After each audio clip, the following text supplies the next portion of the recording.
for friendly dates with the Seleção of Brazil, and it was a night of missed penalties, late strikes, a teenage hat trick, and a false start for the title holders as UEFA Champions League return.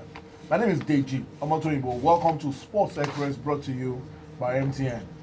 MTN International Newsreel is here, and here is Kingsley Akpan. Thanks, Deji.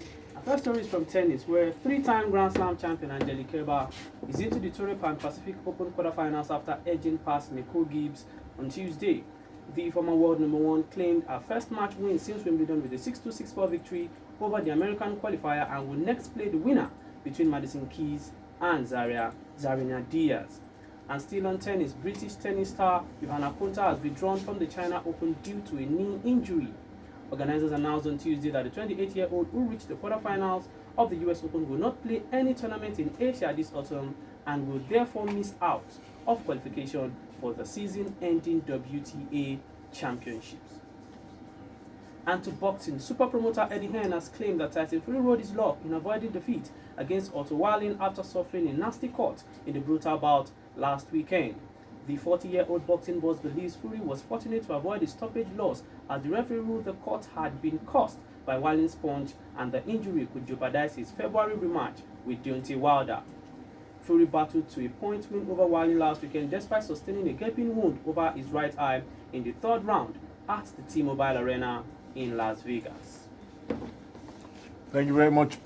That was the international news we just come by. When we return from the break, we'll serve you the Nigerian sports scene. The Nigerian sports scene on Sports Express, brought to you by MTN. Bolu Omoni steps in place of Bode Oguchi this morning. Bolu, well, the story came out yesterday. Super Eagles to play Brazil in a friendly in Singapore next month. Before this announcement, the first thing we heard from General was we would love to play two African sides because of the countries we are playing at the qualifiers, Lesotho, Sierra Leone, and Benin Republic. But well, the report we got now is that not even report, it's a confirmed news that we are playing Brazil in Singapore 13th of October. Now, another report says NFF are now looking out for another friendly match, but this time around, an African side. Team, yeah. The Brazil thing is a two-way thing. None of the teams we are playing plays like Brazil, none of them. But the advantage of the Brazil game is we've been clamoring for grade A friendly, grade A friendly. Some person still said the Ukraine game is still not grade A. But now, there's no grade A grader than Brazil. So I think Brazil will bring a better competition for the team. We'll know I think it's good, especially for the growing boys in the team. For the boys I think it's very good to play Brazil and get maybe a realistic assessment of where they are in terms of levels in international football. That would be a very good test. I hope they come through it. So now we are waiting to see the other African team they will play before the qualifiers are. Definitely when that starts, it's now serious business. No friendly, no gamble. I think the two friendly matches should give General at least a glimpse of what to expect for the qualifiers, and at least you'll be sure of 8 players that you know this will be the starters for my team. Well, we have to say, to be fair to the NFF, we have to say at least the friendlies are coming this time. We used to criticize them in the past that FIFA dates were just coming and going without anything happening, but hey, kudos to them, at least the games are coming. All right, let's go to the Falcons camp. Well, we don't know the situation with Deneby, what the minister has done, but the new coach of the team, or the acting coach, do we call him interim acting or substantive coach of the team at the moment, Chris Danjuma, made a decision that, well, I don't know, he will have his reasons, but we also know that there might be fallout. We hope there will be fallout from this. Asato Shoala is now the captain. This year, now we will have 4 captains. Because as at the AFCON last year, rolling into the year, the captain was between Chikwelu and Onome. And after going to the World Cup, Deneby chose Okparan Shoala as the assistant captain. Now in the video, because now it's not that a quote this time around, we saw the video posted on the Falcons Twitter handle that the new captain of the Falcons will be Asato Shoala. From reports, Okparan is a leader, a big person in the team. So this we don't know yet, but I think it will probably cause a rift in the squad, because not that, from what we know, she didn't do anything wrong. The coach just decided to change. So I don't know, maybe he would have his reasons, but hope the politics Thomas Deneby was talking about is not coming in again. Because coming into the team, the camp would definitely be divided. Except the senior players and everyone decide that, okay, now this is gone, let's move on. I think it depends on how Okpara knows he takes it. Yeah. I mean, you take it professionally well. Somebody has to be captain anyway, but I just feel that at times some things are not necessary. I mean, let's wait and see how it plays out. He will have his reasons for making a change, but because what will happen is that if the NLB situation is sorted out and the NLB comes back and then NLB restores his own captain, it's a bit topsy-turvy somehow, and I don't know how would that affect the team. All right, quickly, under 17 men are also in action. Yeah, about a month ago, we heard the provisional list of 50 players were submitted. Now we're hearing another one that another 50. So I'm thinking, is it a different team or still the same team? But they are expected to leave Nigeria today for Turkey for the pre-under 17 World Cup. But according to their media officer, they have to submit the list going to the World Cup latest October 26. September 26. So which players are going to Turkey? That's what I'm thinking. It has a squad is going to Turkey. So I think from those going definitely not 50. Not 50. So from the squad going to Turkey, that's where the coach will select his players from.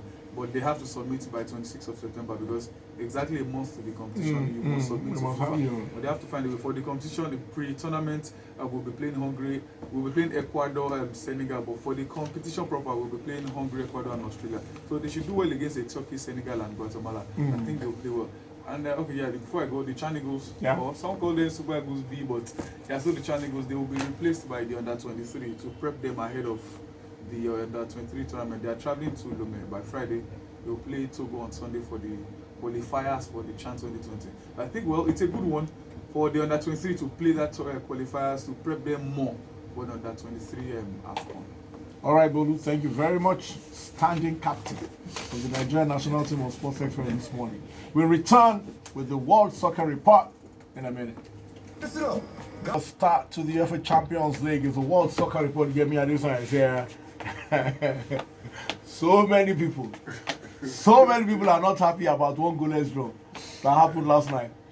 Okay, let me rush through all the results from the UEFA Champions League for you. Group E, Liverpool started on a false note. Napoli 2, Liverpool 0, Naples. Salzburg 6-2 over Genk. We'll get back to that game in a bit. Dortmund and Barcelona battled to a goalless draw. Dortmund missing a penalty. Roy's penalty was saved by Stegen. Inter 1-1 with Slavia Prague, a late equalizer for Inter there. That was in those two games in Group F. Group G, Benfica 1, Leipzig 2, Lyon 1-1 with Zenit, and in Group H, Chelsea faltered at home, 1-0 lost to Valencia, I beg your pardon, and Ajax defeated Lille 3-0.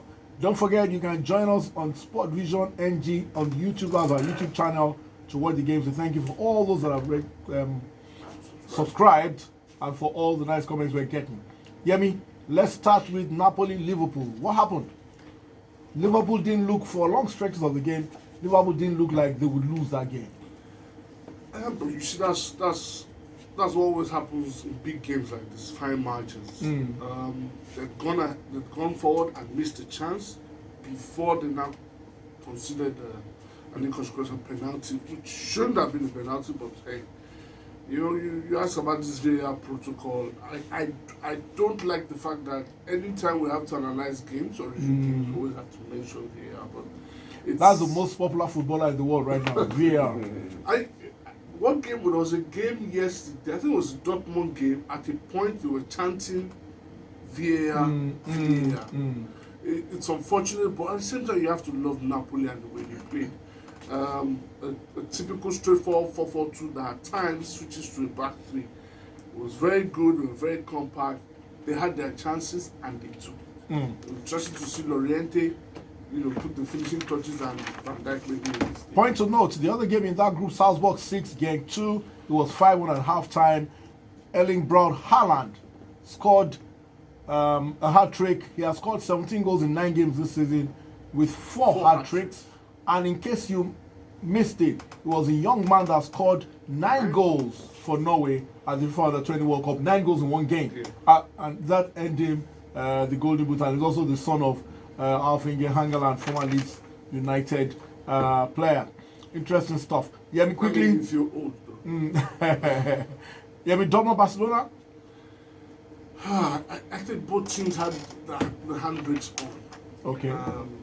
But they both gave as good as they got. And at least we saw Messi in action in the second half. Yeah, But I kind of like the look of Frenkie de Jong when he switches to that Busquets position, Role. playing as a deep line playmaker.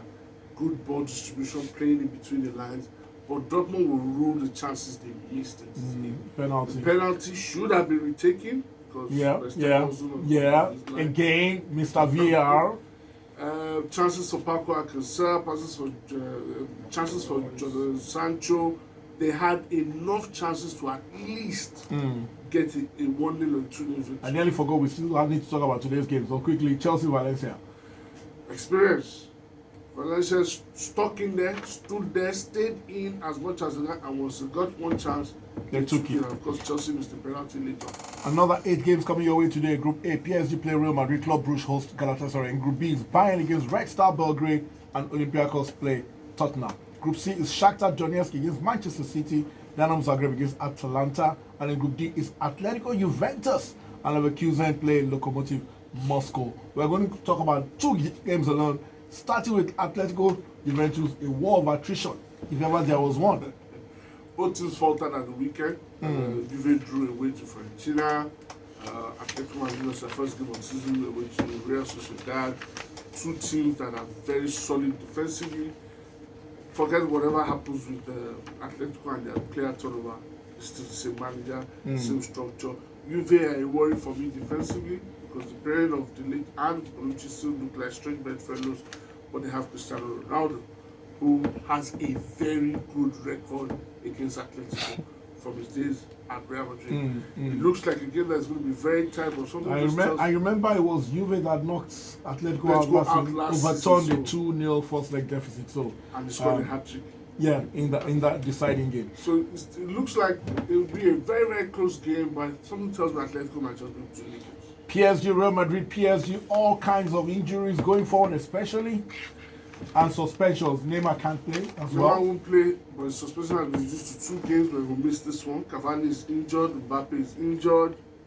So you have a completely different front line. Most likely, Choupo-Moting will lead the line because we understand that Mario Kart is still not fully fit. So you see a very different looking PSG front line. While I expect a really good game, although Real also have a lot of injuries. Isco is out, Modric is out, Sergio Ramos is suspended. So expect the likes of Militao in defense and Varane. Expect another good game because, hey, when you have such issues around teams, there's a potential for the game to be a little bit open. But I expect Real, overall experience, know-how, and what have you, to get the win at PSG. Miami, are you going to be on the show tomorrow? Yes. Okay. That's UEFA. That's competition. That doesn't like competition. We Thursday people. We thought you will pick the games you want to talk about because I can't even go through the fixture list. All right. On that note, we come to the end of today's show. Best of the rest, we go to rugby. And Wales head coach Rob Howley has been sent home from the Rugby World Cup camp due to allegations of betting.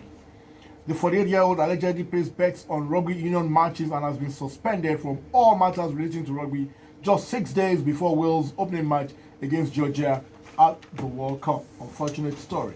My name is Dave Jomotoyinbo. Thanks for your time. Good morning. As Venus.